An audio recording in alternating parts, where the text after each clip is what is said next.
led by our incredible moderator, Karen Pittman. But before we do that, I wanted to ask Jonathan Greenblatt from the White House to just offer up a couple of thoughts. Jonathan has been in and out of the panels.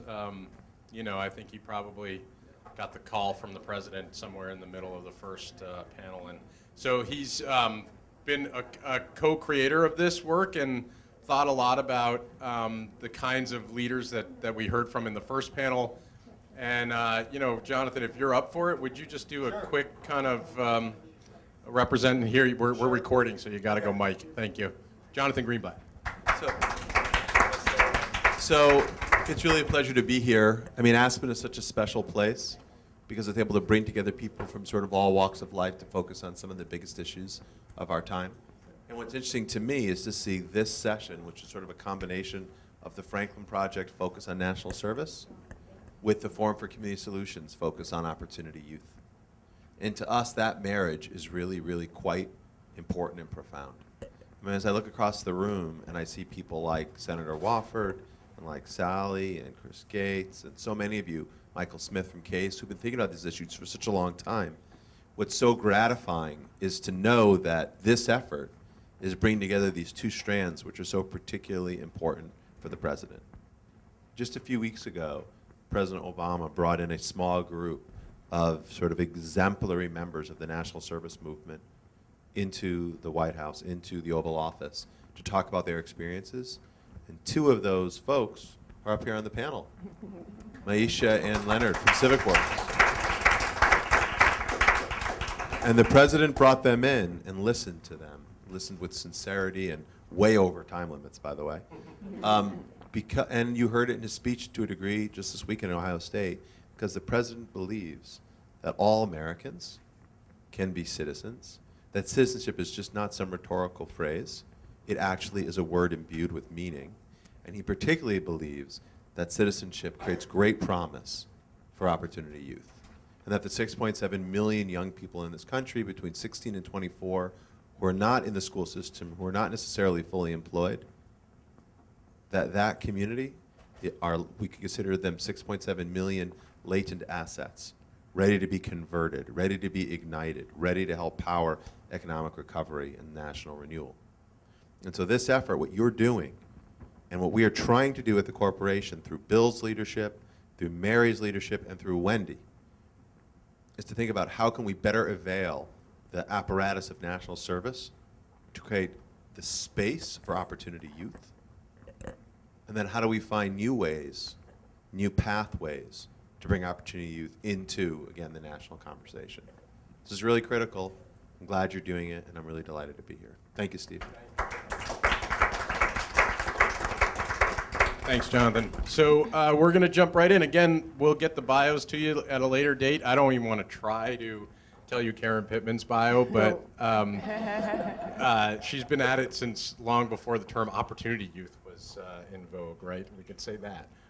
But in terms of heroes in the room, you know, Karen Pittman and Harris Wofford have to be high on the list. A lot of heroes amongst us. But and I've had the privilege of working with Karen for decades now in my 5 different jobs while she stayed in the same role, kind of helping to define the youth development movement, helping to define the kind of tools and the strengths-based, assets-based approach that we have to take to get to kind of the comprehensive impact that folks like Simran do on the ground every day. So it's a real privilege to introduce Karen and let her take the panel and run with it, and we'll hear about the experience of service from you know, the point of view of youth and young adults.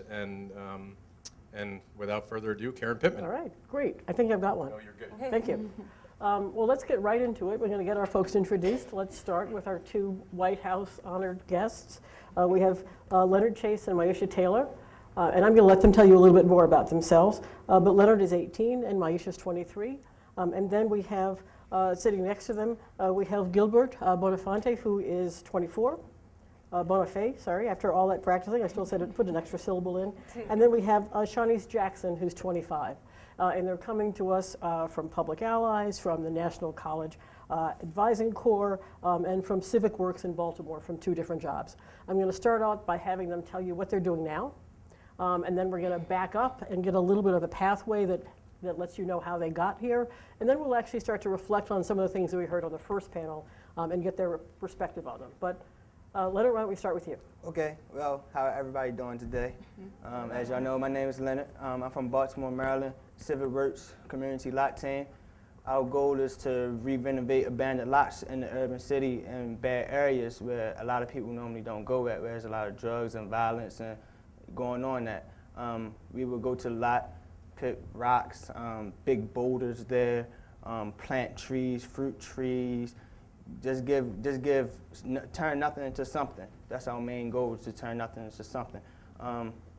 The way I got started with the community lot team was during high school. I graduated from Baltimore Polytechnic Institute, a college prep school in Baltimore. Their main goal, since it's a college prep school, is to get people into college right after graduating from high school. I didn't go straight to college after I graduated from high school, so after I graduated, I was lost. I didn't know what to do.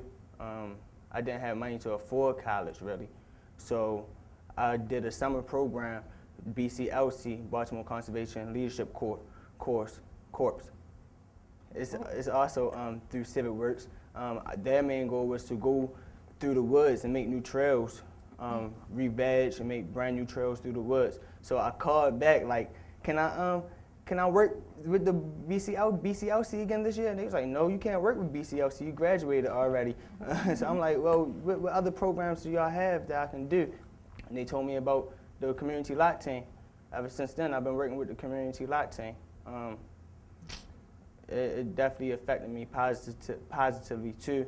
It turned me into a better person. I'm more comfortable talking in front of people now. I'm comfortable introducing myself to people. When I know probably just 3 months ago, I wasn't even this type of person. I didn't like talking in front of people. I didn't like meeting new people.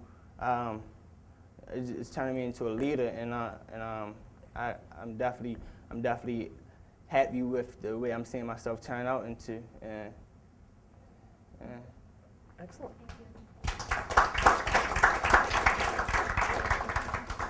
Myeasha, you've been at this for a while. Tell us about it. My name is Myeasha Taylor.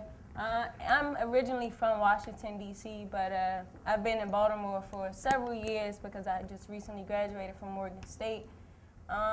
Pretty much, I got started in, service work, throughout my life. Like, I'm an alumni of Urban Alliance and College Bound, which are two organizations that work with, urban city youth, preparing us for college and job training. So I've had adults who, invested in my future.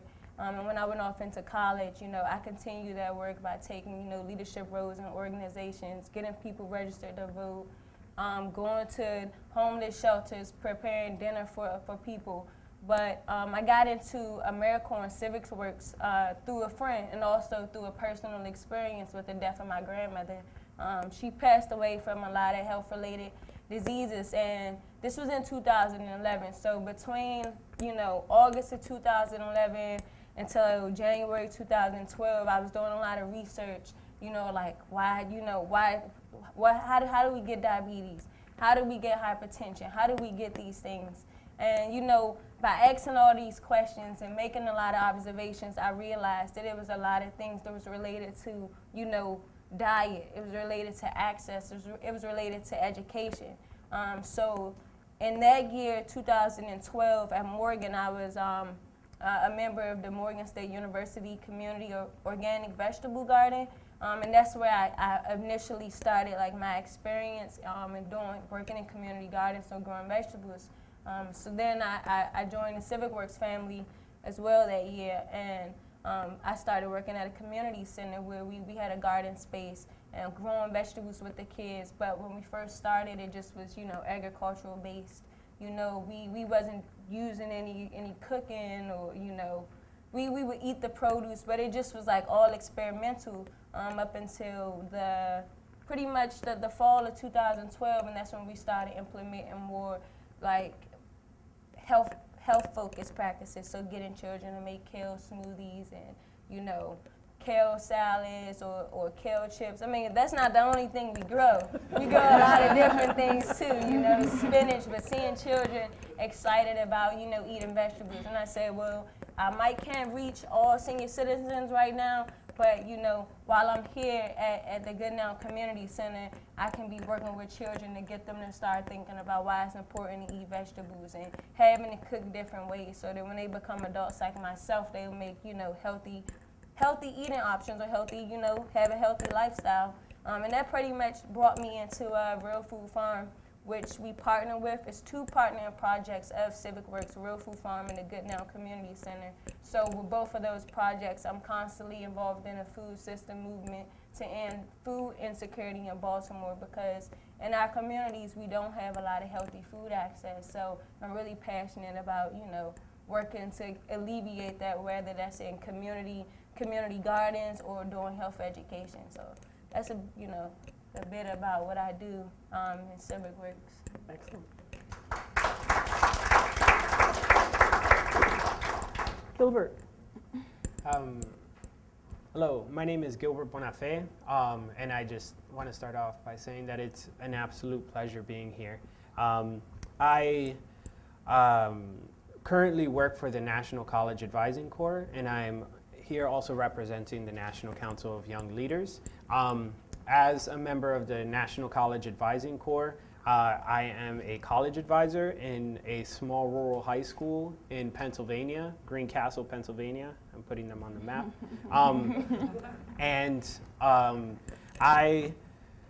What I do is that I help parents and students understand the complex college admissions process. I see myself as a community resource, as someone who's there to help everyone within the community try to help their students get into post-secondary education. And I grew up in the Bronx, New York. Sometimes some people ask me, how did you end up in Greencastle, PA from the Bronx? Well, what happened was I was part of the Upward Bound program near my high school. And through Upward Bound, I actually wasn't going to go to college. I was going to go straight to work. And the assistant director of the Upward Bound program told me, hey, Gilbert, I think that you'd be great for this scholarship. You don't have to sign up for college. I know you don't want to, but sign up for this scholarship. And I did, and I ended up winning. And it was the Posse Scholarship. It's a full tuition leadership scholarship. And I went to Dickinson College in Carlisle, Pennsylvania. And so I ended up in Pennsylvania. I love venison now, so that's great. But from Dickinson, I ended up working in this small rural community. And I think it's been a wonderful opportunity for me to be able to see. I grew up in an urban environment, but I also see the struggles that our rural students have as well in our rural communities. Many times the issues that we have is that there are resources out there to help urban areas, but if you have a high school where you have a graduating class of 30 students, there aren't very many resources that are pumped into an area like that. So my passion is helping students educate themselves, and after this is my last year here, the National College Advising Corps is an AmeriCorps program, at least the Pennsylvania chapter is, and they're also funded through the Corporation for National Community Service and Social Innovation Funds, and this is my second year, and I'll be going back to get my Master's in Higher Education Administration. So, yeah, that's me. Hello, everybody. My name is Shawnice Jackson. I, too, am from Baltimore, born and raised in Baltimore City. I currently work at Big Brothers Big Sisters of the Greater Chesapeake as a customer relations specialist, where my main jobs is to recruit, train, and basically track any potential mentor, big brother, big sister in Baltimore City and the surrounding counties. I also serve as a big sister there, and I also serve as a court-appointed special advocate for foster children with CASA Baltimore. like Gilbert, I too am a member of the National Council of Young Leaders, and I credit all of those things to my participation with the Public Allies program. I am an alumni of Public Allies Maryland. I enjoyed my experience with the program so much that I did it twice. And because of my participation, I was able to be hired full-time at my nonprofit placement, which was Big Brothers Big Sisters of the Greater Chesapeake, where I still am now. I found out about Public Allies when I was working at the University of Maryland as a pediatric research assistant. I was tasked with going into about 15 or so Baltimore City public schools and collecting data and research on middle school African American girls around wellness, health, nutrition, and things like that. I was growing really, I guess you could say, discontent with the amount of influence I had just being a research assistant, just treating the girls like numbers, having to follow protocol. Most of the girls that we were doing surveys and questionnaires on were coming back depressed, and my role as a research assistant was just to send them out into the hallway to talk to my supervisor on a cell phone, and then they'd just be going back home, back into that same environment. And I just was really unhappy with that. Right around this same time, I was supposed to be going into my senior year of college, but then it became really, really clear that I wasn't going to be able to do that because of funding. I am a first-generation college student in my family. Both of my parents were actually deceased by the time I was 8, so there was really no options for me as far as co-signers and things like that in my family. So I just started Googling community service opportunities, and I really feel like it was destined for me to find Public Allies because I applied, I got it, I served 2 terms, and as a result, I feel like it's just been continuously opening doors for me. Being able to get hired at my placement, as well as being able to serve the 2 terms, allowed me to get $11,000 to go back to school. So as of Thursday, I will be a senior at the University of Baltimore.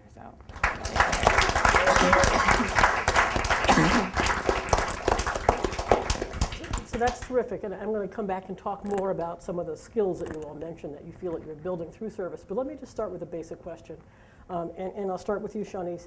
When we say the word service, what does it mean to you?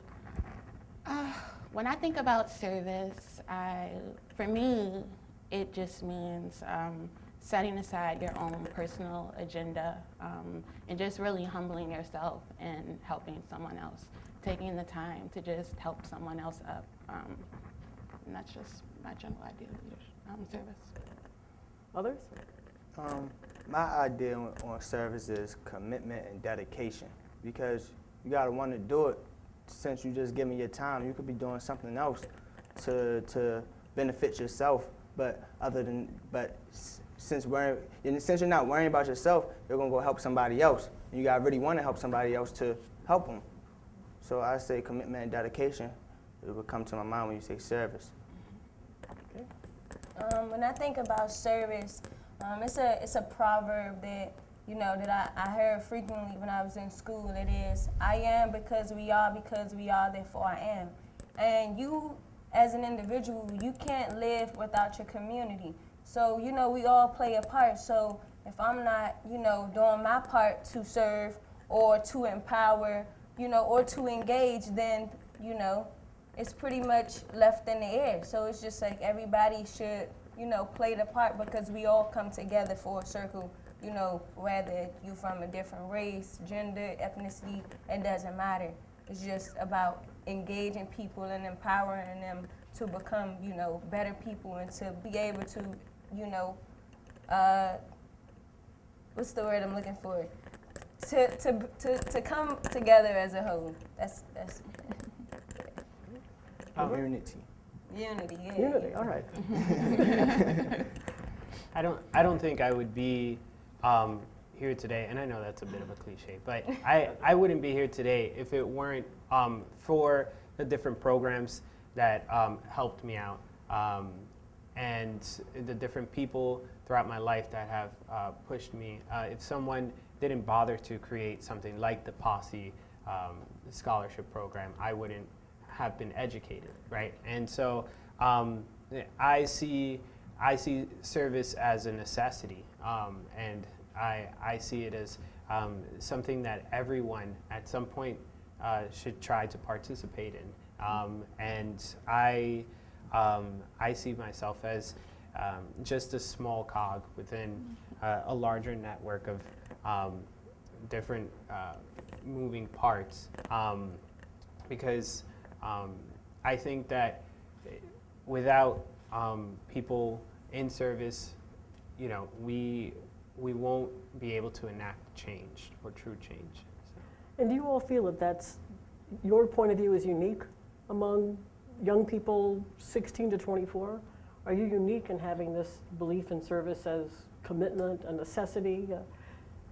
I would say no. I Okay. would say the majority of my friends and the people that I've met during my time as an ally, as well as at my 2 different colleges, do share, I guess, that same value and really do care about service and want to give back. At my time when I was at Notre Dame and Maryland University, there was a point where I was in charge of the community service organization there, and there were an overwhelming response of people on our campus who wanted to be active and give back and just figure out ways to engage in service, not just on campus, but within Baltimore and the surrounding communities. You all agree? Yeah, I would agree. You agree? Agree. So what do we do with the statistic that we heard earlier that in low-income and disadvantaged communities, when you ask young people, you get upwards of 70% saying they would like to serve, but only 3% actually serving. What's going on there? Well, since I just graduated from high school and stuff, I would think it would be effective if you have people like me or college graduates and stuff. Just I can go back to my high school where other students know me at, and they would be more. I think they would be more willing to listen to what I would have to say than somebody random coming to talk to them. They can be like, oh, I saw him last year. I wonder what he's doing now. And a lot of them, because a lot of people will be in my shoes and is in my shoes right now. And yeah, I think just going to the schools, talking and telling them how it affected us, how it affected me, and how it is continuing to affect me positively, and the experience that I have went through, and the things I learned, that can definitely change. Okay. I agree with Leonard, like 100%. I would definitely say maybe better recruitment and better marketing towards opportunity youth, because I know with me, and I know the same thing that he just said, we kind of had to like search for these opportunities. They weren't just like out there visible, like you really knew about them. You had to ask somebody or really like, I mean, go the distance to try to figure out what can you do. It's not just common knowledge, oh, this is available to me, this is what I can do, this is an option to me. You have to really be seeking it or have a mentor to point you in the right direction. And a lot of people in the city don't really have that mentor to really point them in the right direction. And I see a lot of them looking for that mentor, but just don't know where to look at. And they get discouraged, and they have a mentor pointing them in a negative direction before they have a mentor pointing them in a positive direction. So they would tend to start going the negative direction because that's what they are being exposed to so much. And it's like they really don't mean to, but that's just what that's just what they're exposed to. So that's what they tend to just go follow after. They're not being a follower. It's just that's what happens. You know, Gilbert. I think I agree with everything that's been said, and for me, it's outreach is incredibly important. But what amazes me is that so I grew up in a very low-income neighborhood in the Bronx, the projects, right, as they're known. So I grew up in the projects, and what amazes me is that in the projects, if a new pair of Jordans come out, right, the very next day, everyone knows about them, and then the day after that, half, the kids on the block have them, right, or whoever could afford them at the time have them, and so so the fact that a company can disseminate information about a product so quickly, right, throughout this population amazes me. But then we can't disseminate information about a particular program that we're trying to push, right? And so I believe that outreach is something that we do need to work on if we want to, because I do think that when I do go back to visit my parents and visit my brother and visit my sister in the projects, when I go back, it's not that my sister wouldn't be willing to serve, right? It's not that my cousins wouldn't be willing to serve, but I do think we need to go to community organizers. We need to go to the local churches. We need to go to the local schools. I mean, my high school had 2,000 students. If you can publicize within one high school in Queens, right, where I went to high school, that's 2,000 students that you're targeting. So that's how I see it. Okay. So outreach is critical, and then I'm hearing sort of by default, and then having service programs. So it's not just the message, you should go out and volunteer, but here is how you can connect to a volunteer opportunity and a service opportunity. So both of those things are critical. And then Leonard, you're saying, and the messenger is critical. The more you go back and do that and move that message forward. So what difference would it make if we could go from 3% actually in service to really get closer to that 70% that say they want to serve? What difference would it make in the community? They were talking this morning on the panel about scale. Yeah. What difference does it make? Can I start? Oh, I'm sorry. Yeah. I just wanted to add, so yes, we definitely need outreach.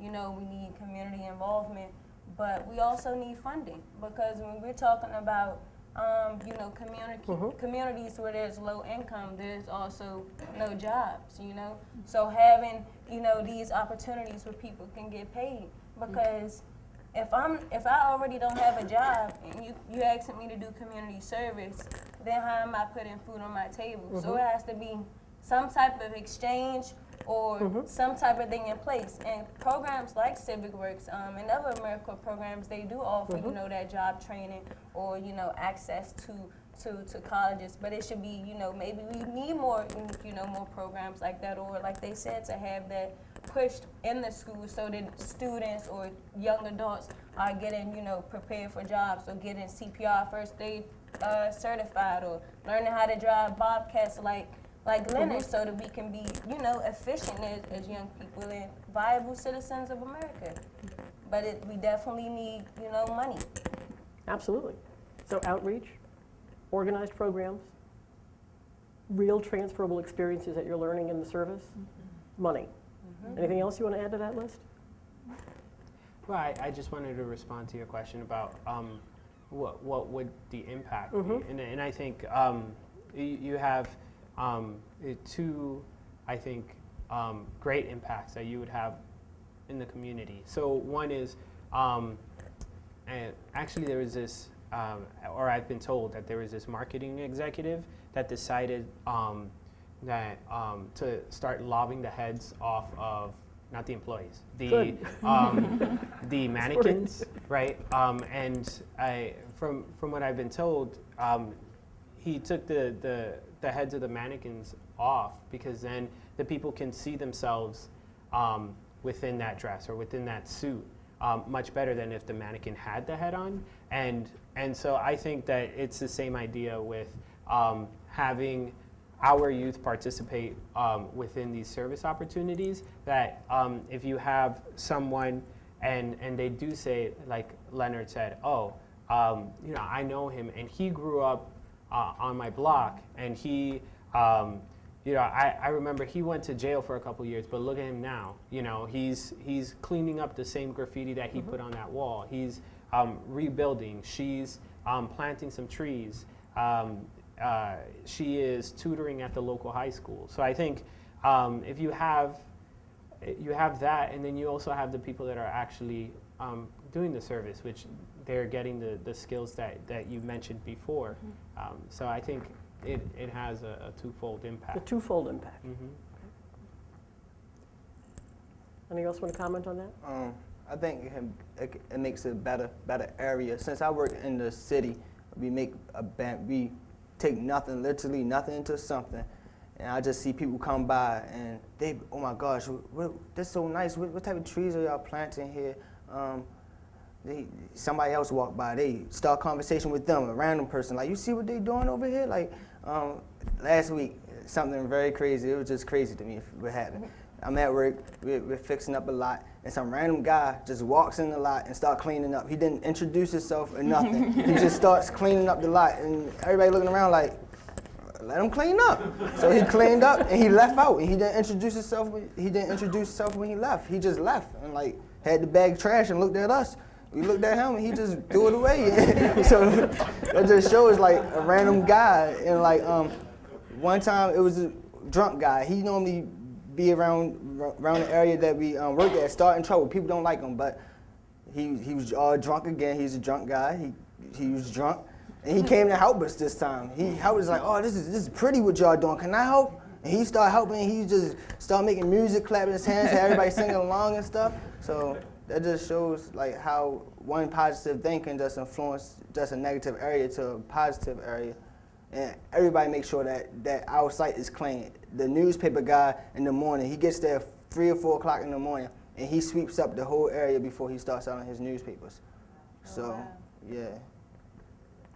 So there was a term being thrown around, return on investment. Yes. And so when we're talking about in the communities where you live or where you're currently working, how do you act, when you think about service and you think about scaling up and all the young people that could be involved, how would you measure that return? If somebody came in and said, what difference does it make? What would you point them to? How would you measure the return? Oh, all right, so I would measure the return. So when, I'm speaking about, the experience in my Young Farmers Club at the community center that I started in. When we first started, we might have had, 6 members. Then it grew to 30 members. Then, it fluctuates. So now we're down to we're 15 members, but every week a student's asking, can I have a permission slip? Or when we have supper, I'm seeing kids eat their vegetables, more often, or before they dump it in the trash, they look at me and say, I should probably have another scoop, huh? So it's like those type of things. Or when I see, other counselors in the center taking that step to eat healthy, or asking, can they get some things out of the garden?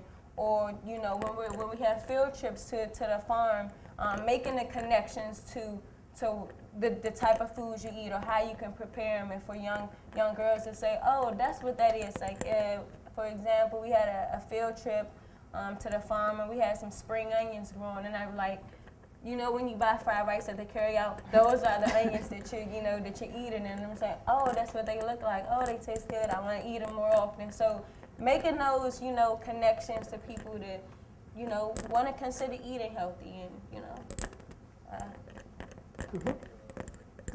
Good. Other ROI ideas? Hard-nosed person comes in and wants to know what difference all this has made.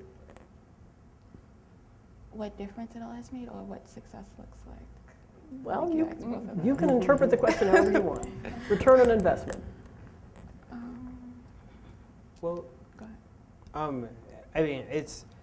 it's nationally, my program, the National College Advising Corps, so they've done a really good job of keeping statistics or putting together statistics. They teamed up with some super statisticians at Stanford, and they throw things into a machine and it spits out, giant Excel files. And from the national level, I know that the National College Advising Corps is having a huge impact. I think it's something like it costs a little less than, the program costs a little less than $170 per student, right? Which is a huge savings, right? If you, if for the program, but the types of results that we're having is that if you have a National College Advising Corps member within the high school, your students are 20% more likely to be accepted to post-secondary education, right? An institution of post-secondary education, or 34% more likely to be accepted to a 4-year institution, right? Than if you didn't have the National College Advising Corps within your high school.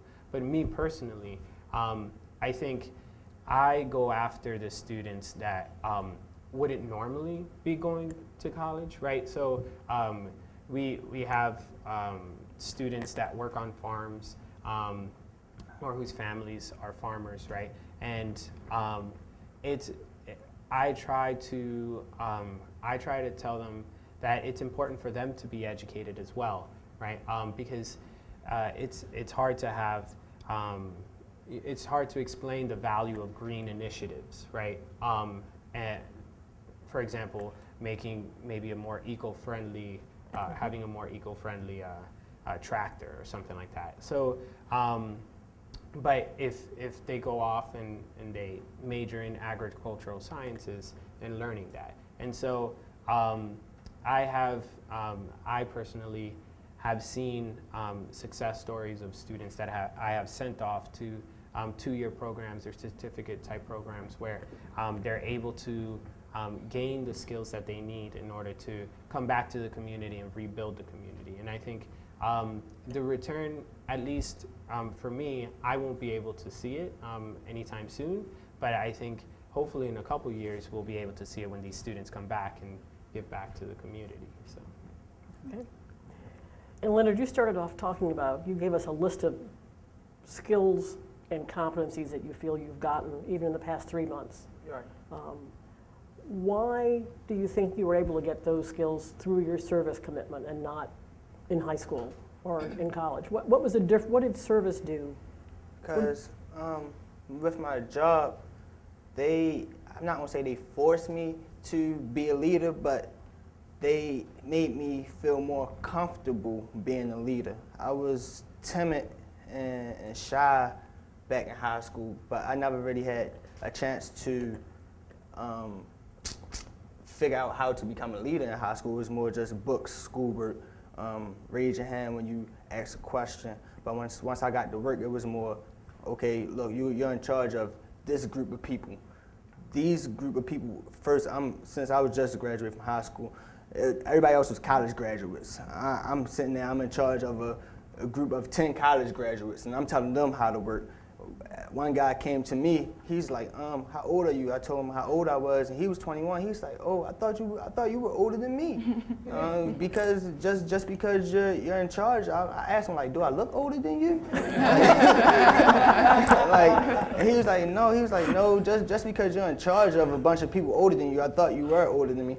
So I feel as though my job just gave me a chance to really practice on how to become a leader and be more comfortable around people and stuff that wasn't my peers or people that I wouldn't normally be around on a regular day basis. Other skills and competencies that you felt you built through service and why? I feel like definitely being an AmeriCorps member, serving through Public Allies, just gave me the space to really figure out who I was and what I was good at and the community that I wanted to work with. I feel like during that time in my apprenticeship, we really focused on intentional, continuous learning. And prior to that, I never really had a space to do anything like that. And I feel like I developed a ton of skills in the time.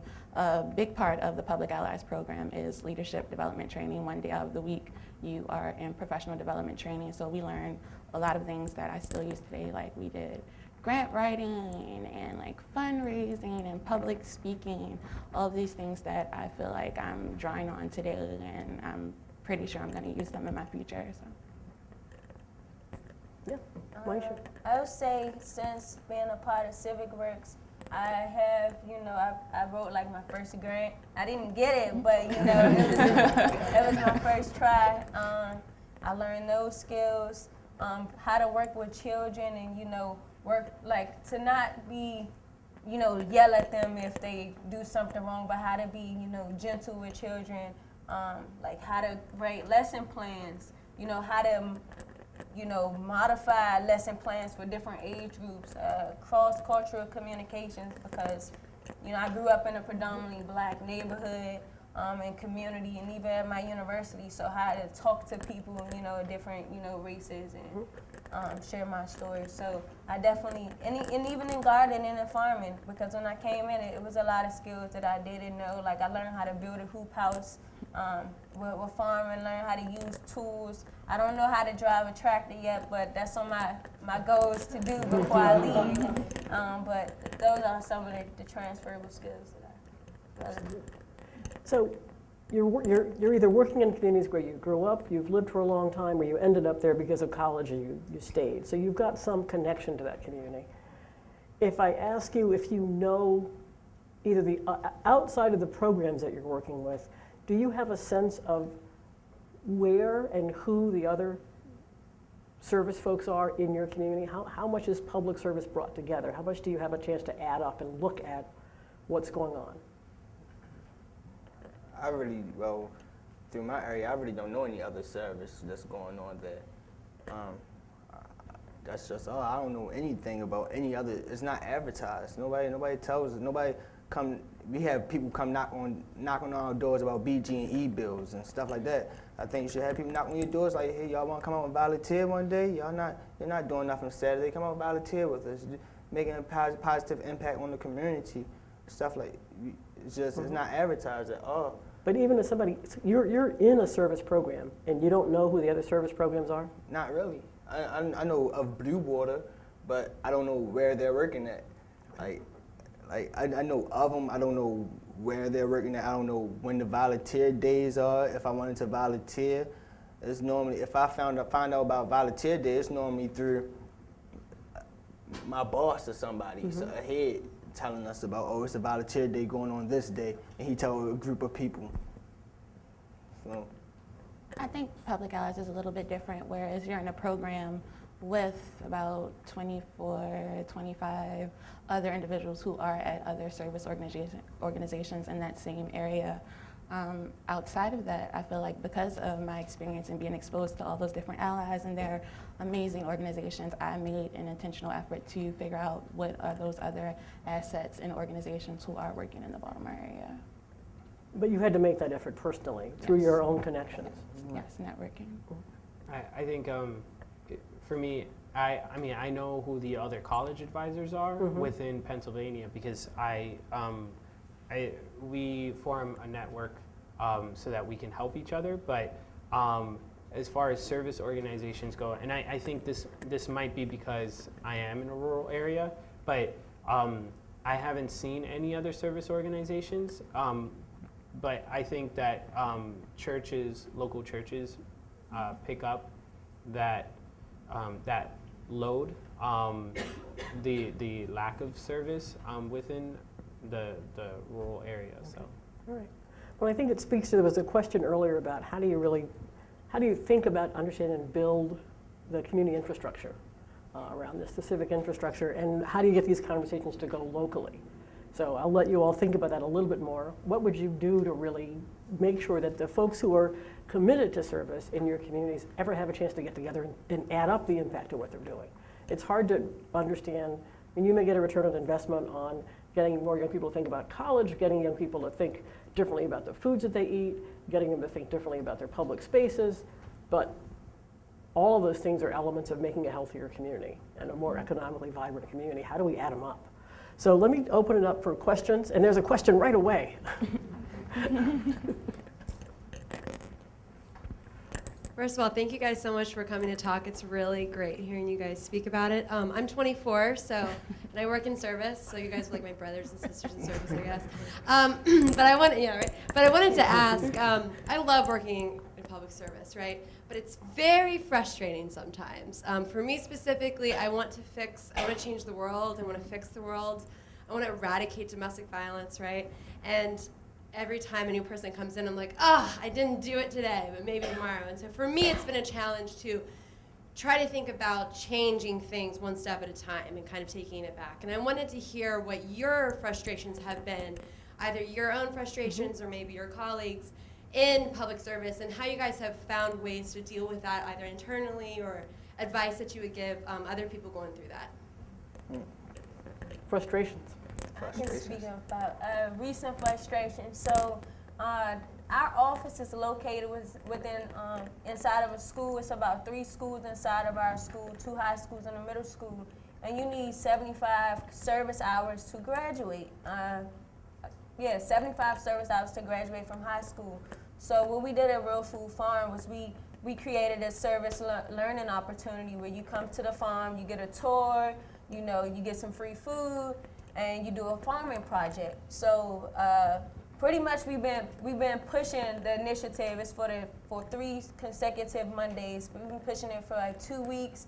I'm going down to the lunches, talking to the kids, going around the individual tables. I'm passing out flyers. I'm asking them in the hallway, like I'm, doing these things, to get them out. Like, I know y'all need community service hours, so come out to the farm. It's gonna be a lot of fun, blah, blah, blah. Monday, we had our first service learning hours, and like you said, I went to 3 schools and only 2 people came out. So it was discouraging, and I was like, okay, now I gotta go back to the drawing board. What's another strategy that I can use to get them there? So thinking about, your question, how we would get the community involved. It's some people in the school called youth advocates. So maybe now going to the youth advocates and saying, who can you identify some students personally who definitely need these hours, or how can we create a space, maybe it's just a social space, a mixer, so that they can get to know us. So it's about building relationships as well, so that they can get comfortable, that they will want to come out. But those are, just some frustrations in doing relationship building and being so late in the school year, not really being a part of that school, but knowing that because we're right behind the school, that a relationship with them is so important, to being successful in those goals. But that was one of the frustrations. I think for me, a frustration that I have is trying to fight against the rumors that are out there. The issue is, I work with, I'm trying to get students into post-secondary education, and so it's really hard to do that when the media, everything that they hear about post-secondary education from the media is, it's not worth it, don't go to college, it's too expensive, you won't be able to afford it.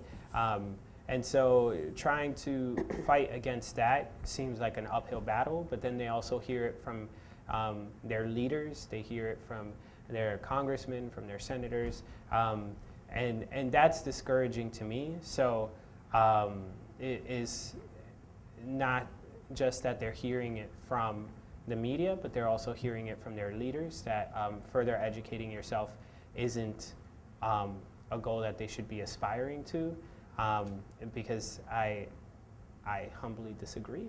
And I think that we should try to get away from that and find ways to further educate our population. Other questions? Hi. Excuse me. I have first a comment and then a question, if it's possible. First of all, you guys are an inspiration, so just thank you so much for sharing your stories and letting us know how you've gotten to where you are. My comment with regards to this ROI thing, return on investment, I think that I don't know the exact numbers, but I know that for certain it costs a lot more to have someone go through the incarceration system than to assist someone going through leadership development. I know that it costs a lot more to have someone to continue to be a dependent on public assistance than for them to be able to provide for themselves. The other thing I want to say with regard to ROI and in looking at the importance of investing in these kinds of communities and these issues that are occurring is the following. And I have to, I'm speaking from now kind of a Latino perspective. And everyone in this room seems to be smart, educated. So I just want to throw this out real quick. You have a population who in the very near future is going to become the majority, right? Now, think about that. You have a group that's about to become the majority. On this end, you have about 53 million Latino youth who are in need of mental health services that are not receiving it. You have a population that is very high with regards to obesity, diabetes, and hypertension. So you have a group who is going to, again, soon be a majority, who have all of these unmet needs. What we're looking at is a potential national security issue. How are these people going to be able to defend the country? How are these people going to be able to not depend so much on the social services, right? If we're not giving them what they need now. So it's just something when it comes to ROI, I mean, what we're doing here on a national aspect and even on the local aspect are things that I believe are going to help the country, period. My question to you guys is that in New York City and working with the young people, what I've noticed is that a lot of the young people, unfortunately, are ridiculed for being smart. They have to dumb themselves down because they know that if they answer the questions correctly, they're going to be picked on, called the nerd, called the teacher's pet. I've actually had kids say, look, I don't answer the questions because I don't want to get jumped after school. I'm not sure if that's the same in some of the areas where you come from, but my question to you is, I guess, a two-part. One, is that the case with you guys, or the areas where you're from? And then two, what was it that caused you to kind of overcome that, right? And take that, but still use that to fuel yourselves to get to where you currently are? Well, first, what made me go the separate direction was I worked with the students that would be the student that would bully the student. I would work with them like they say, oh, let me get the answers to number 5, number 6. I'd be like, well, no, I'm not gonna give you the answers. I'll teach you how to do it though. And first reason for me doing that was because they need to learn. They need to learn what's going on, and I was able to explain it to them. And the second reason was the teacher not gonna get mad at me for explaining to another student how to go do a problem. I'm helping the teacher out in a way. Second, I do think that happens in the school because I done seen a student that's not really as good grade-wise as another student, and they go up to that student like, oh, give me a paper. I'm gonna copy off of you, and that's the student that's getting bullied won't say nothing back because they're intimidated. They're scared, and they feel as though that's the only way they can get a pass from getting beat up or getting teased on or getting picked on when they're walking down the hallway. So, and the best way I think that the student should approach it is not really be intimidated. Just think about how you can help the student, because a lot of the students are willing to learn. It's just they can't learn. They don't like the way the teacher's teaching the class, and sometimes some people understand things easier when they getting it from their peers, because their peers can be able to explain it in a way that a teacher wouldn't be able to explain it to them.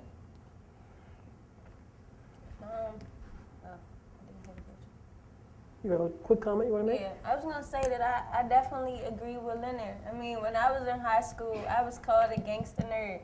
You know, people always asked me for answers or wanted to cheat. And I use that, you know, in peer-to-peer education. And I know that when I'm at the community center, I still use that, you know, for those kids who might, you know, excel higher. I inspire and put them in leadership positions. So maybe helping them read a book to a younger kid, maybe a 3rd grader reading a book to a kindergarten, and I say the kindergarten, you read your sight words, and then the 3rd grader will read, you know, the other words. So just creating those type of peer opportunities so the youth can, you know, develop their leadership skills while they're younger and feel, you know, confident and comfortable in it. And another thing, like, if you said kindergartner will look up to a 3rd grader before they probably look up to an adult, because they'll just be, oh, it's just any old adult reading me a book right now. But the kindergarten gonna look at 3rd grader like, well, I'm about to be a 3rd grader pretty soon. Look how he reading to me. They gonna sit there and listen and be interested in what they're saying than they would be from an adult. Because they're gonna feel as though, well, it's just like my teacher reading to me. It's about the time to go to sleep pretty soon. Good, and those are just wonderful examples of how we can there was a comment earlier about schools and how does service fit into schools and how do you bring it in. You just gave two great examples of that, even informally. There's a question over here, yes? Thank you so much. I feel like an intruder. I apologize. I'm not American. I'm French national resident in Norway, and I learned so much today. Thank you so much. I have not been involved in programs like yours, but I was confirmed that America has this civil society organization initiatives which is unique in the world. So I think and I see the testimony of it overwhelming. And also all of you are such an inspiration to me. And in America I have been involved only a little bit in new media project at Harold Washington Public Library in Chicago. So this connects me to what I've been doing in Norway, Japan, and in other countries in Europe. You are aware that in Japan they have over 1.5 million what they call hikikomori. As teenagers, they disconnect from the society, and now we have a generation of 40 years old, totally disconnected from the society. And this is a national pandemic problem. And we hear a lot about Scandinavia and we think welfare system or other countries in Europe. There's an acceleration of the process of marginalization of tens of millions of youth, under 25 years old in Europe. So there's a huge need. So the only thing I could do, and kindly to American universities invited me to start this year to disseminate one year. We don't have many immigrants. We have 70,000 from Pakistan, so Nordic countries a little bit more homogeneous, yet they're confronted with big problems of integration at the same. So the idea was that they don't have access to enough knowledge what they can do. In school, so everyone, we have drops out like everywhere, probably more than in America. We don't have the same statistic because the welfare system masks a lot. In Norway, we have 700,000 out of less than 5 million inhabitants, those who are considered totally inept, incapable to be socially contributors in the society. And so drug addicts and others. So our assumption was the following, is can we find a way to give access, sort of shared access, parents, children, teachers in the local community to what is the future all over, what is going on in the world. So as a member of a UNESCO task force, we created archives of digital high definition about science and culture. And in the Museum Modern Art in Oslo, for instance, we organized a sort of journey in knowledge, in the best high definition content, to see what is knowledge all about during 3 months. Then in rural area. Then we did it in Japan. What my conclusion, that from there part of U Media projects in Chicago has been inspired. My conclusion is the children were very serious and motivated when we show them serious and beautiful things. The follow-up, the feedback was so overwhelming we didn't know what to do with it. So our challenge is the follow-up after we have such a positive feedback. And we did the same thing in Okinawa. So I don't know how it works in America because you are socially much better organized, NGOs and so on. So you have initiatives. We don't have those things so how is it relevant? U Media in Chicago, I don't think it's relevant, despite the fact that President Obama took it over with 30 museums and libraries for science lab and so on 2 years ago or so. I'm skeptical about it because the social, cultural, human engagement is missing. So the shared experience, rich, poor, elderly, teachers, and so on, is missing, and I'm seeking for, I don't know if they made a mistake, these two universities, we may create an international center here in Washington this coming September. But how do we get involved humanly? Parents as they are, children, and someone raised a question about the parents today, well, very relevant. So my question is, Do you think that an experiment where we organize this journey in knowledge together with parents, teachers, and social workers, we call social workers what you are doing. I don't think you call it that way in America. So it's too Marxist for you, but those involved to take care. So there's so many initiatives. My decision today, I will document further this best practice, if I call that, I heard today. But when I heard the figures, okay, I mean, everywhere the same. It's a dramatic crisis. In 5 years from now, we collapse the Western societies. It's not a matter of 20 years. It will collapse very quickly. What happened is last year in Spain, and not to mention Arab countries and so on. So everything you do, looking at my personal interest now, is I'm going to collect as many as possible best practice, I call them, what you are doing, because this is life. I mean, it's real. We have a lot of theories about it. So UNESCO, I'm a member of the task force, so we have a lot of content. But how can we add to our approach, your approach, or can we integrate ours, this help everyone organize a journey in knowledge to know what they can study, what are the opportunities, and our responsibility is to organize what we have to do to make it possible. I conclude, the children are not the problem. I can tell you everywhere in the world, when I was involved with the project in at least 12 countries, mostly, unfortunately, almost in developed countries, I mean Europe. If we show them a beautiful future, but in an engaging and shared way, if I can formulate it this way, they are marvelous. Sometimes the adults, I had experience with someone in France, 40 years old, got baccalaureate, which is very difficult in France. He became engineer at 50 years old. So the point is motivation, inspiration, guidance. How can we do it? I mean, your experience is so inspiring to me. But how can we be able to scale up the process?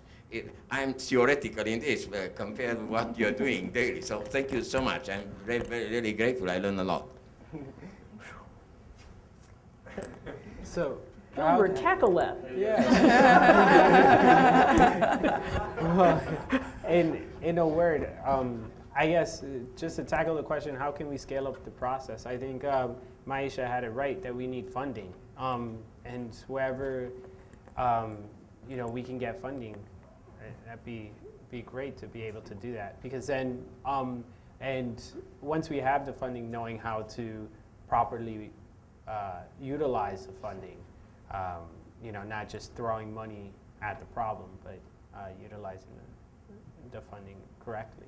So. Good. And I heard you say just a couple of things, and we'll take a couple more questions and then stand up. The combination of, if I was understanding correctly, really having clear and compelling glimpses of what the future could look like, what possibility could look like.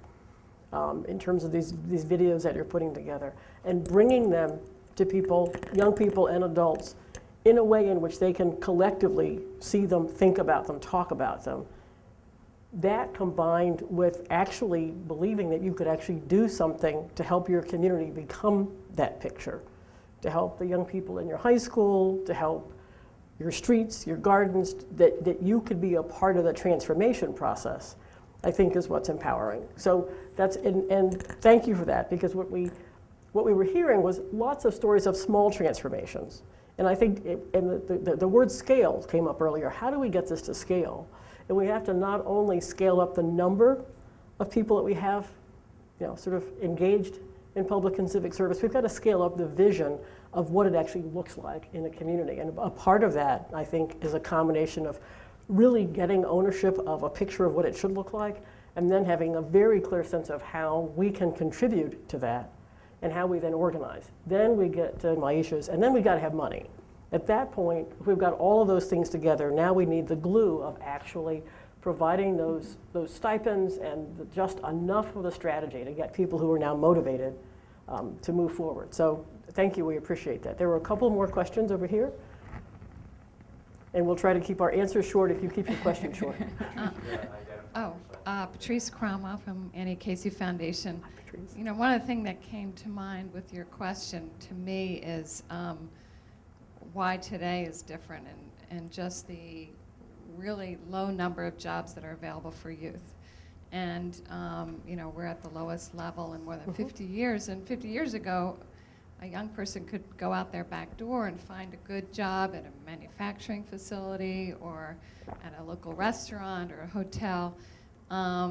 So I think part of the question you've raised is how do we do a better job showing the opportunities and making them really tangible and getting some of our employers and other partners to recommit to those jobs. And because everybody wants to feel involved and productive and get a paycheck, and these leaders up front have found these opportunities, but we need to create more for others. So there is a number of efforts, or there are a number of efforts underway, and some of the sponsoring organizations of the leadership groups at the front are investing in this ad council campaign across the country to reach out to employers to commit to more hiring, to mentorship, you know, to other commitments. And I think that's going to be critical so that you know, many of the youth who were in manufacturing,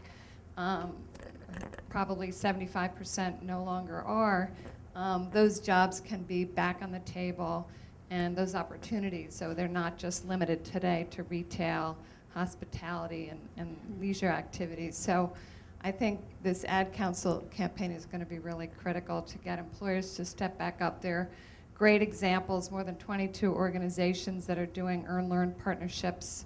And so how can we share our experiences, not just in the US, but all the great apprenticeship programs in Europe and other places.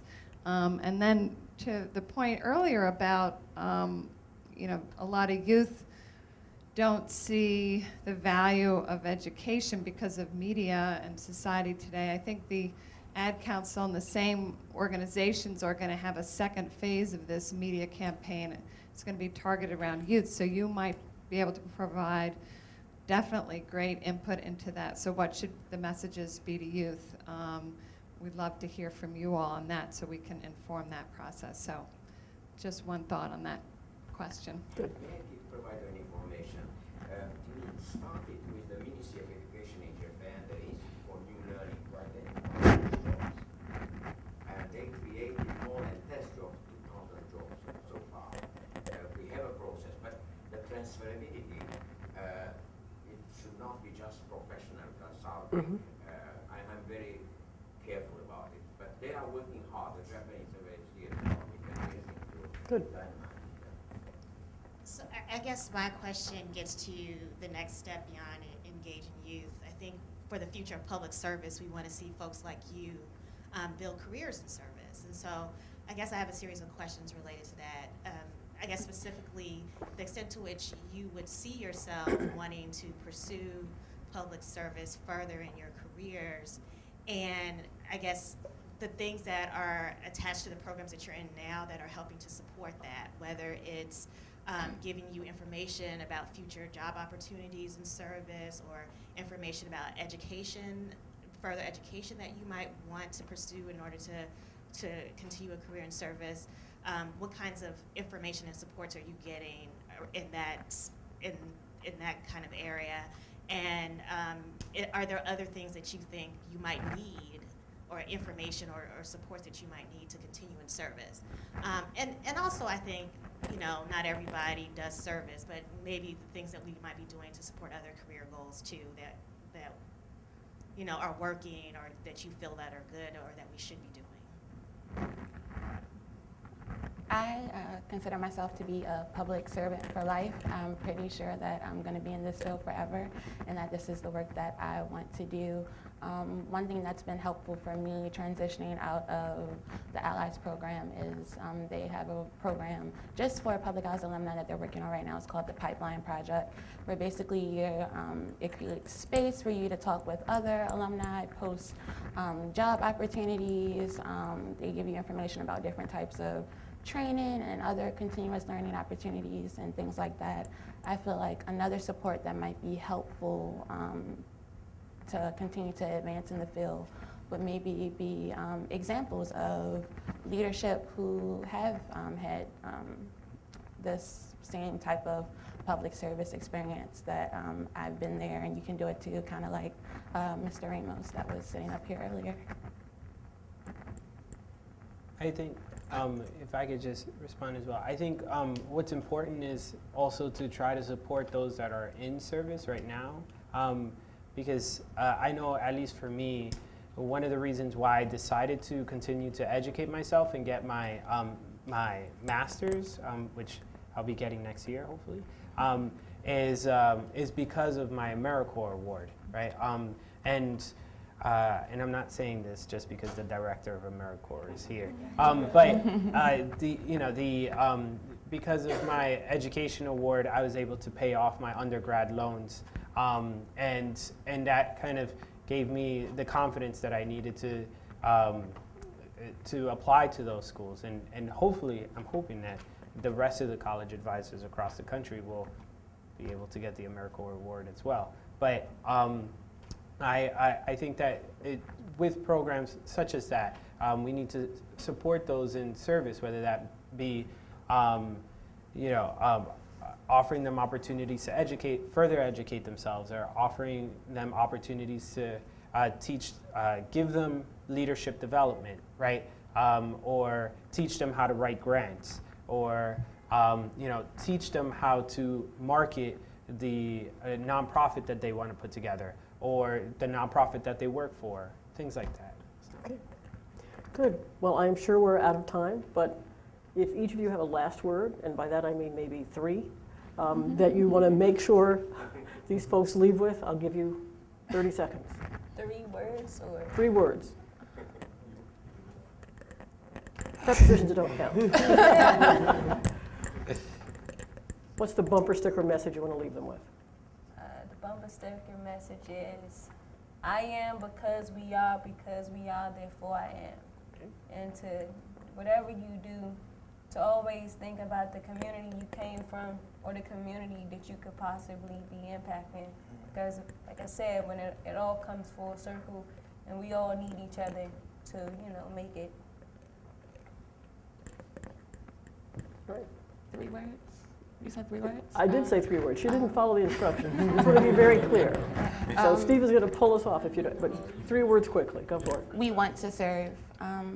That would be my 3 words. I feel like there are tons of youth just like me, similar stories just like mine, and we really truly do want to serve and want to help out. We just don't want to be the people getting stuff all the time. We want to be able to give back. Okay, good. We want to serve.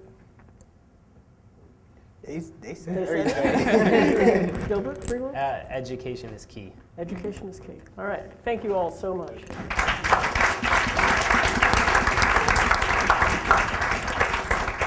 2 of our panelists, Myeasha and Leonard, were with the president. They didn't know they were going to be with the president, and they had kind of like the easiest job. I just had to sit behind the president. They sat at the table with the president. And so when we've been talking about, moving this needle, moving it forward, both of them exhibited extreme acts of courage. I don't know, no one got tongue-tied. It was a normal conversation, if you ever have a normal conversation with the president, that was supposed to last 8 minutes. It lasted over 45 minutes. It went from the Roosevelt room, adjacent to the Oval Office, into the Oval Office, and it continued. And it was because of leaders like this. And you can comment on this, but just a few personal takeaways that I got. In the back and forth when Leonard was describing his experience, he was sharing with the president, and so, Mr. President, how many 18-year-old Bobcat operators do you know? I don't think that question ever was asked of the president. And he said, I think I met my first one. Myeasha was talking about her garden program. And he was, good-natured about it, going back and forth. And she was equally good-natured. And she was talking about how she would introduce these new vegetables. And she was talking about these what, kale smoothies. And it was like he didn't know how to react to that. And she asked him if, as we went into the Oval Office, could I have one of those apples? And it was like, sure, you could have one of those apples. I guess what I'm trying to say is that we're talking about how we get the message out. There is no way at all that we could have moved the message and the information about what AmeriCorps does and how it affects communities. There isn't a briefing paper around that we could have done. It isn't another person hired by the government who could do it. But it was 12 AmeriCorps members who did it, and 2 of them are right here. So I just wanted to see if we could give them another round of applause for their courage. And they represented everyone in this room, and they represented the year after next close to our 1 millionth member. So it's a pretty huge step. So kind of moving along, some of the takeaways, and I'm going to reflect from the beginning. One is Steve welcomed us and kind of talked about some myths that are out there. And I think it's good to share that.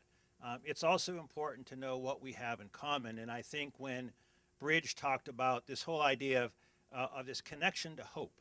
And when I talk to AmeriCorps members all over, it's trying to put that connection together, that idea that don't despair, showing people how they can put one foot in front of the other, the courage to come every day. And it's not just the courage to come, but the example they set. Any AmeriCorps member who serves in a school, for instance, if they don't know, they know pretty soon. People are watching. Teachers who get discouraged maybe will have a mental health day. AmeriCorps members, for the most part, don't take a mental health day. If they do, we have to make up the hours. I mean, there is no incentive, right? We make it tough on you to take a mental health day. But at the end of the day, they stick it out. They are there, and they can be counted on. And so I think that idea of providing hope, offering hope, that's what everyone in this room does every day.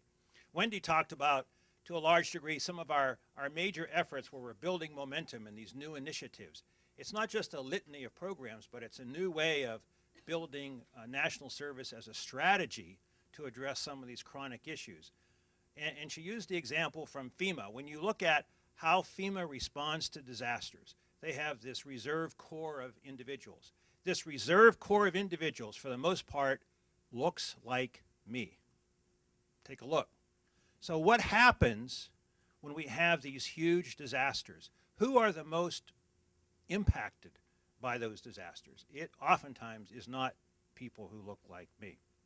We need people on the ground who can speak another language other than English. We need people on the ground who understand the living conditions and aren't brought in from the outside. We need people who have a good idea of what it takes to be resilient.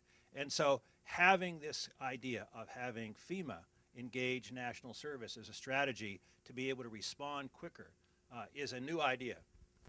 One of the other new initiatives is this whole idea of school transformation, where we're in the process now of going through the selection process, but actually pinpointing where we would directly put national service, specifically AmeriCorps resources, in schools that need an extra boost. These are schools that are on the school improvement grant list.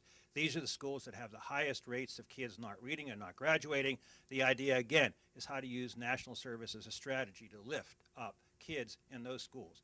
And probably the most effective way to do that is to hire graduates of those high schools and put them into supervisory positions and recruit them into AmeriCorps positions in those schools so they can help lift those students up.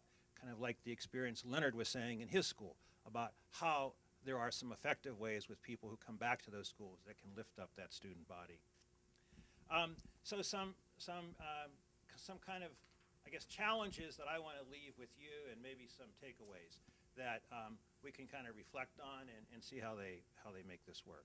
First of all, I make the assumption standing here and standing next to these folks here is that we are all leaders. And I don't say that in an egotistical way. I don't say it in a putting someone in front of someone else. But because you're here, you're not only interested, but you are a leader in national service. So I'm going to come from that perspective. Everyone in this room, whether you're a member, an alum, you work in the field, you work in a supportive role, you are a leader in national service. And in that, we have to do a better job, I think, of learning from each other. There are some wonderful models out there, and on occasion, we get together like this, but it's not a practice.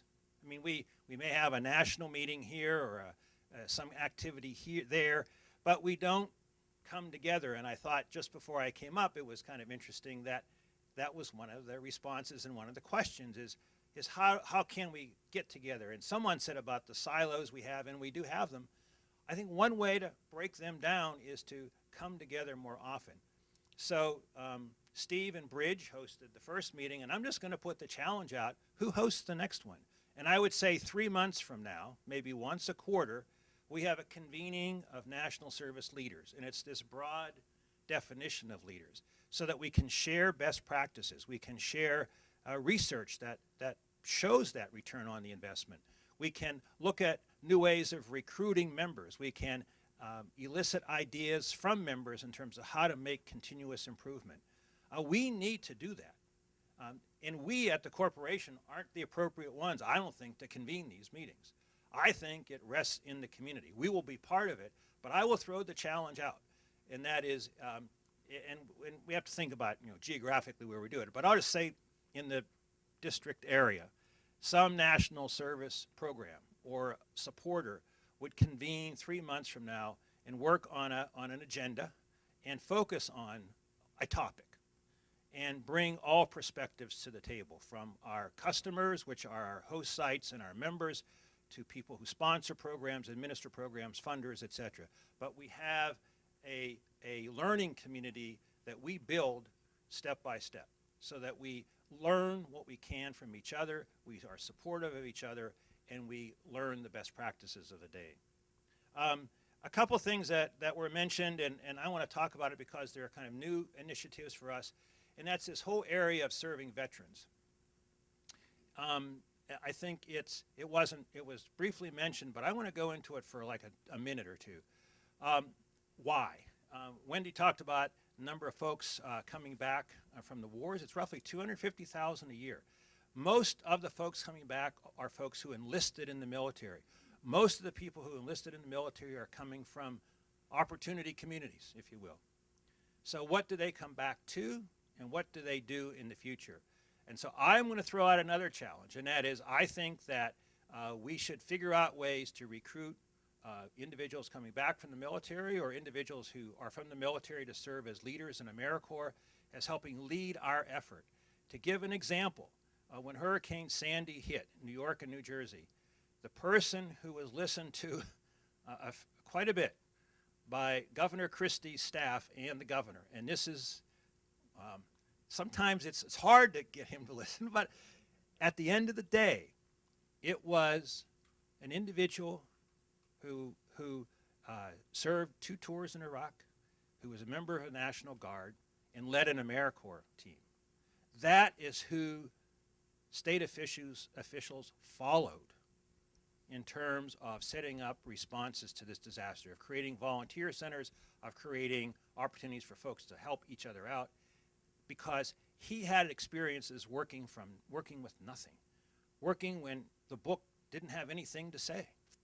And so I will suggest that I think that those are the kinds of individuals that would help us. I was at a youth build project in Biloxi about 4 months ago, and I was admiring how the youth build members, these are AmeriCorps members who were working on this project, how well they worked together. And I commented to the supervisor, I said, well, you must be in this business for a long time. You must be worked in construction. You must have had your own company. And he said, no, I just came back from Afghanistan. I was in the Navy. I was a combat engineer. And I said, well, how does this all work? And he said, well, I was there to build hospitals. We built libraries. We did all kinds of things in the community. And I said, well, I'm sure the Navy gave you different folks. I mean, people that graduated from high school or college or whatever. And he said, nope, this is what the Navy gave me. They might have said they graduated from high school, but when I got them, they couldn't measure. They didn't know how to use a tape. They didn't know how to do anything. And so here's this team, and so here is this combat engineer from a high school in Biloxi coming back to Biloxi serving the country again. So I would just suggest that we need to double down on looking at people coming back from the war as individuals who have resources who could already help us move our communities forward. Another area I would throw out as a challenge, especially when we're talking about opportunity youth, and we haven't talked about it at all today, are youth who are differently abled. Youth who come to us primarily from a perspective of people serving them. And how do we turn that relationship around so people and young people differently abled can serve others? And this might be something we work on in the next 3 months. Last week, I'm kind of new here, so I kind of do some things a little differently. I made an appointment to meet the president of Gallaudet University. And Gallaudet is probably the nation's premier university for students who are deaf and hard of hearing. It was the president, chief of staff, and a couple other staff. And I was surprised. It was the first time anyone from National Service had talked to the president about his students serving in AmeriCorps. And he provided an outstanding opportunity, and those of you who are from this area who might want to recruit those students, let's kind of huddle and figure out how to do that. But the idea here is, how can we get a population of individuals who can do the outreach to folks who oftentimes live in the margins, folks who are oftentimes ignored, folks who aren't represented at a high degree in anything, especially in national service. We have to figure out a way so that everyone can serve, that everyone can be engaged and involved. So this would be a challenge for those of you here, and we have to build this, we have to make it work, we have to build these connections, but it can be done. And lastly, research. We need to show this return on the investment, but how does it apply to the work we do? And Myeasha, you might be interested in this, and all of you who work in food security issues. So I was in Little Rock for the Mayor's Day of National Service and went to a cooking demonstration, and I guess I was one of the, guest cooks at this Walmart. Anyway, with the mayor, and so before the event started, the Little Rock Public Schools presented a research study that they had done with the University of Arkansas, showing a direct link of school performance to proper nutritional choices. So students who chose proper nutrition, their academic performance significantly went up compared to other students who just had a bag of chips. I think we can figure out a way to collect that kind of research to be able to show that the investment in national service can go wide and broad, and that what we do actually pays off. And we need to do that. We need to have data that supports all decisions we make right now. It's important that we figure out good ways to do that. So I want to leave with those challenges. I want to thank again Steve and Bridge and others who helped support this effort. You've heard the challenges. I'm going to hang around a little bit, but let's not have this just be the first gathering. Let's see how we can build from this and go forward to support the field and build a stronger national service. Thank you.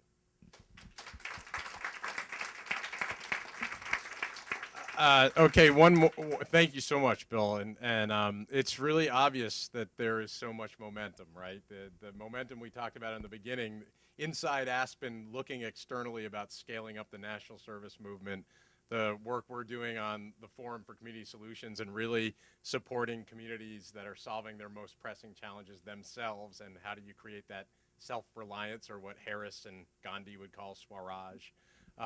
And then the momentum personified by the young adults who shared their own trajectory with us. So I guess my one takeaway as we close out is, well, two. One, thank you, Karen Pittman and the panel. We can give you guys one more round of applause. Excellent job. Two is, there's a PACE paper about civic pathways out of poverty and into opportunity. PACE was one of the co-conveners of this meeting. And I think at the time that paper was written, it was about how do you leverage national service, the education award, to really, get a second chance for a lot of young people who never got a fair first chance. And the end goal was some kind of post-secondary credential that really led to breaking poverty. But now that we've had this day, I realized that the civic pathway, first of all, we're all on some kind of civic pathway, and I think you know, what Bill was talking about drives that home. Second of all, the civic pathway turns out ends at the highest levels of leadership in our country. So from the inspiration of both panels, the leaders from the communities, you know, I realized after that first panel that the civic pathway is into Wendy's job and into Bill's job, and I'm sure by the time all of us are ready to take those jobs, Bill will be ready to give his up. I don't know about Wendy. So yeah, they will. So we're all on that pathway. It's our responsibility, those of us who are a little older, to widen the pathway to make sure it's inclusive of all citizens in our country. And I think I'm very hopeful, given all of the stuff I just listed and given the themes that emerged today. So thank you all for coming and sticking with us to the end. And forward, onward, widening the pathway.